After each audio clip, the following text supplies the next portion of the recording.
Hello and welcome back to another series of Archaeology Gastronomy. In this series we're going back 1,000 years and looking at the food of the Vikings. Extraordinary explorers, fierce fighters and tenacious tradesmen, the Vikings are rightly famous in history. And because of this fame we often think that we know, for example, how they used to eat and drink. In film, television, and in countless works of fiction, the Vikings are portrayed primarily as frivolous feasters. And while this is partly true, our understanding of their eating habits and cuisine is based primarily on evidence with a very sporadic survival pattern across northern Europe. For example, wooden bowls don't often survive on Viking sites. Also, this was a culture whose histories and knowledge was passed down for the most part verbally. Some details were never written down and are probably lost forever. What's more, the Vikings, the Norsemen, are famous for travelling. Their diet would have varied greatly depending on where they were in the world. However, it is possible to draw some generalized conclusions about the Viking diet. For the most part, the Vikings, like many other people of their times, relied primarily on an agricultural diet. In other words, this means farming. They would have raised and enjoyed meat, for example, from cattle, sheep, horses, pigs, goats, and also poultry. Of course, from these animals came produce such as eggs, cheese, and butter.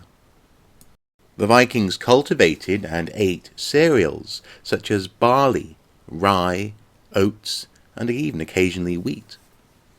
Vegetables were important, such as peas, beans, carrots, cabbage, along with onions, and also an array of herbs. In addition, there were wild fruits such as blackberries, which have been enjoyed in northern Europe for thousands of years, and of course apples, pears, and cherries. Of course, this was a time before potatoes were in Europe, and the only natural sweetener available was honey. These domestic and gathered foods would be added to by what was hunted and also fished. Many people in northern Europe at this time lived close to the coast, rivers, and lakes. Fish was a crucial part of the diet. They were captured using hooks and also nets. Animals hunted with spears, or bow and arrow, included deer, bear, boar, elk, and rabbit or hare. The further north you lived, the more likely you were to hunt seal or walrus for meat, blubber, and also very valuable waterproof skins.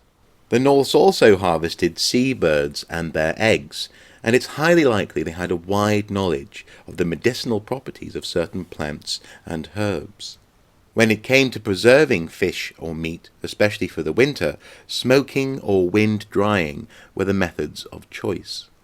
I can confirm that the rafters of such buildings become very smoky and would be a great place to preserve fish. Cooked meats could also be preserved in barrels of sour whey, a dairy byproduct. Though not necessarily tempting to the modern eye, when reheated or rehydrated, these foods are actually quite delicious. Typically, pots hung from the roof by chains were used for boiling food, and when travelling, a metal tripod was employed. Meat could also be roasted on a spit over an open fire.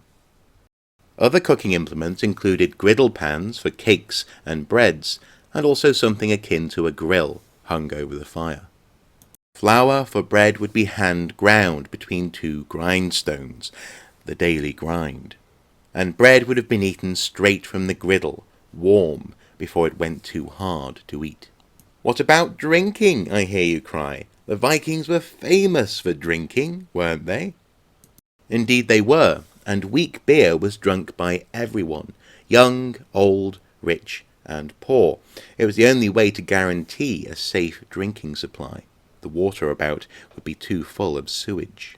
Milk was drunk, but beer was the water of the day. Beer was brewed from barley grain, soaked in water and encouraged to grow into shoots. The resulting malt was dried and then boiled in water, releasing sugars, encouraging fermentation, and making the water safe to drink. For special occasions, honey wine, mead, and also fruit wine were very popular. The wealthy could even afford to import grape wine from the Mediterranean. Typically, the Vikings ate 2 meals a day, one in the morning and one in the evening. Most households had a table to eat from, and depending on trade connections, an assortment of glass, pottery, wooden, and horn implements to eat out of. The food was wholesome and elegant. The Vikings did not merely survive scratching together a measly diet. Adults and children were usually well fed, and most had a personal eating knife. Towards the end of the summer, into the autumn, was the most plentiful time of the year. Food abounded. The most difficult time of the year across northern Europe was the end of the winter into spring, around March. At this time, food would be at its most scarce. In the next episode, we'll be examining the archaeological evidence for food and cuisine amongst the Norsemen. But now it's time to head over to 41 Feasts for today's recipe, a staple of the day, Viking-style bread. Hello and welcome back to the kitchen. Today we're going to make some Viking-style bread. The ingredients we'll be using today are flour, water, lard, flax seeds and some salt. The flour we're using is a mixture of barley and wholemeal flour, adding the flax seeds and the salt and the lard. You can use butter if you don't want to use lard in the recipe. What we'll do is just slowly add the water. The water is just fine being cold, just bringing together the flour and the water and the lard.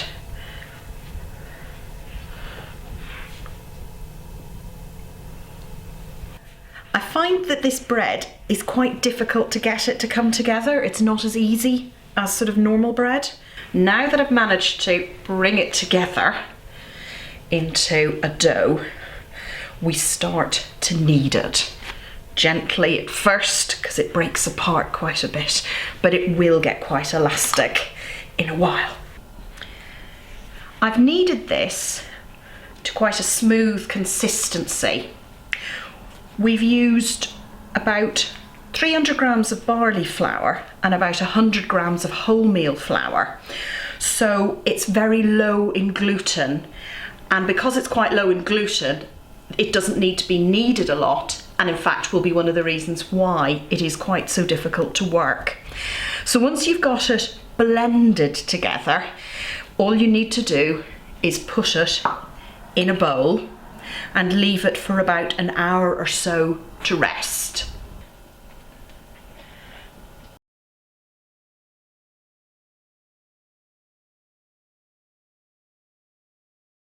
So the dough has rested for an hour or however long, and I've shaped it into, well, small flat cakes. These can either be cooked on the stove on a dry cast iron pan, or I've tried baking them in the oven.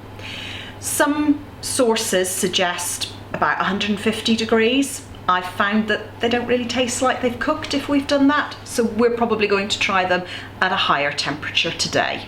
Now I'm using the oven to cook the bread. Essentially what we're trying to replicate is the Vikings cooking method of either a hot rock or a griddle over a fire. So here are a couple of the flat cakes that I had in the oven. I went for 170 degrees for about 10 to 12 minutes today.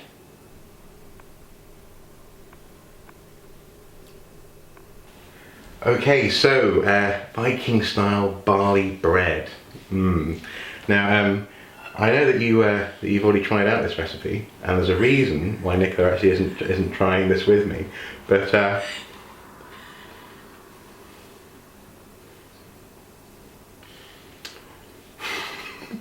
it could be worse. That's true. I quite like the taste of barley. I do like the taste of the barley bread, but there's so much barley in there. There's no yeast in there. It's a bit more like a barley cake. Yeah, barley cake. It's got quite a doughy. It is cooked. It's not undercooked. It's got quite a doughy sort of texture to it. And I suppose the one upside actually to this thing is that, I mean, actual period bread would be filled with grit. The flour for this would be ground every day, so hand ground in a local, usually some local grindstone, unless you can, rich, then you can afford to import granite. So often the bread would be filled with sand, and people's teeth would really suffer from that, be ground down. So at least it's not got sand in it. But it's good. It's not a bad recipe. Again, well worth trying. I have got friends actually who are reenactors who have done this kind of bread on griddles. Actually cooked it as the Vikings would have cooked it. And often the outside of that actually ends up a bit burned. But well worth a try. It's a different type of bread. It's something that you won't have every day, and you should give it a go at home, definitely. So with that in mind, if you want to find out how to make this bread, cake, patty, griddle thing, all you need to do is check out the recipe as ever just below in the video information. Please do comment below if you have any thoughts or suggestions as to how one might best enjoy this, maybe with a particularly strong cup of tea. And if you want to share your efforts, again, please do just email them in. Well, as ever, until next time, do take care. Bye bye. Bye.